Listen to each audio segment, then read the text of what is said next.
Barka da an tayawa, tabbatar da ka danna subscribe da kuma alamar ƙararrawa domin samun sabbin fina-finan Indiya Hausa. Kuma duka a kyauta! A Indian Hausa Channel TV.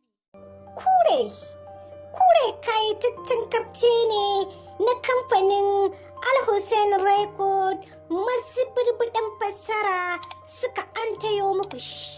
Kure kayataccen labari ne akan wani jarumi mai hazakar wayo.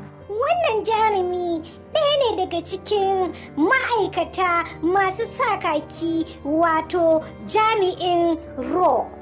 Wannan jarumi ya kasance ne ba abin da yake girmamawa a rayuwarsa fiye da wannan kaki nashi.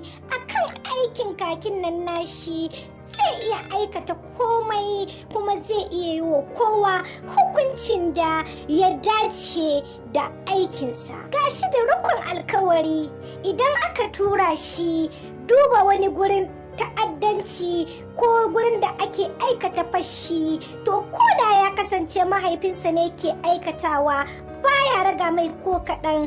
Aiki in ya bi ta kan koda ɗan uwansa ne yi kawai yake yi ba kakkautawa, nan take zaka ga ya kwamishe ka ya danganta ka ga hukuma ba abin da ya mishi ciwo. Sai dai wannan gogon naka yayin da manyansu suka tura shi aiki, idan fa ya ga aikin nan da zalunci ko kuma da son zuciya to lalle baya aikatawa, ko da kuwa zai rasa kakinsa na jami'in RAW. Yana bakin aikin nashi ne manyan shi suka tura shi zuwa Pakistan don ya kamo wasu manya-manyan masu sarrafa miyagun laifi.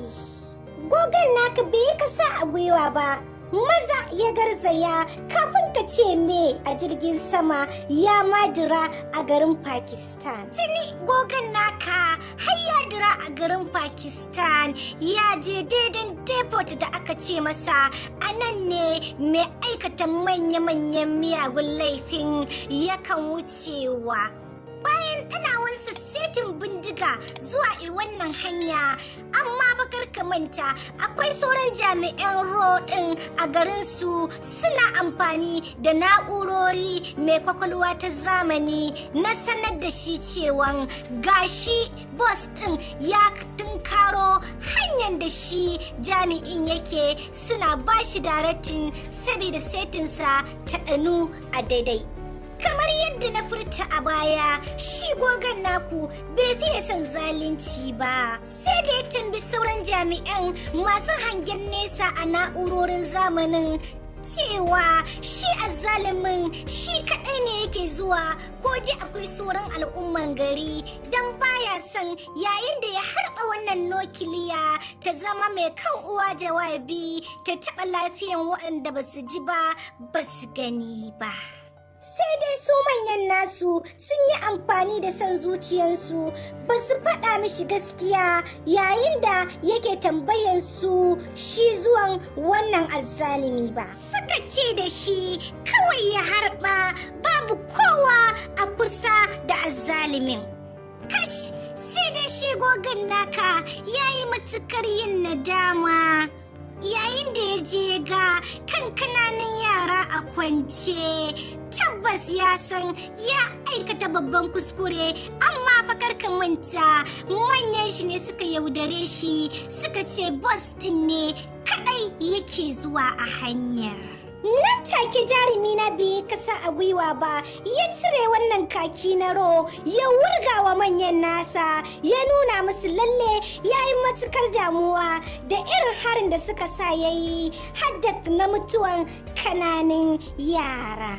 Tabbas wannan kafce na kunshe da cakwakiyoyi fin wanda na furta a baya. Kai dai nemi kayataccen kafce na fim ɗin Kure na kamfanin Al-Hussein don more cakwakiyar da ke cikinsa.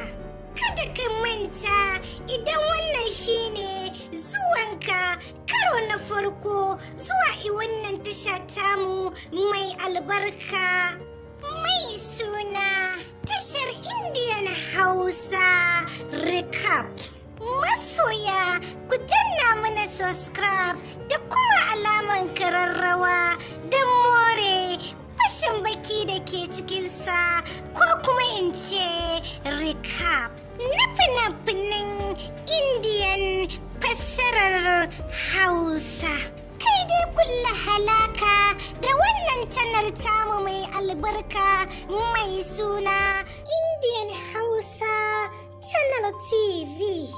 Don sanar da ku masoya da zarar mun ɗau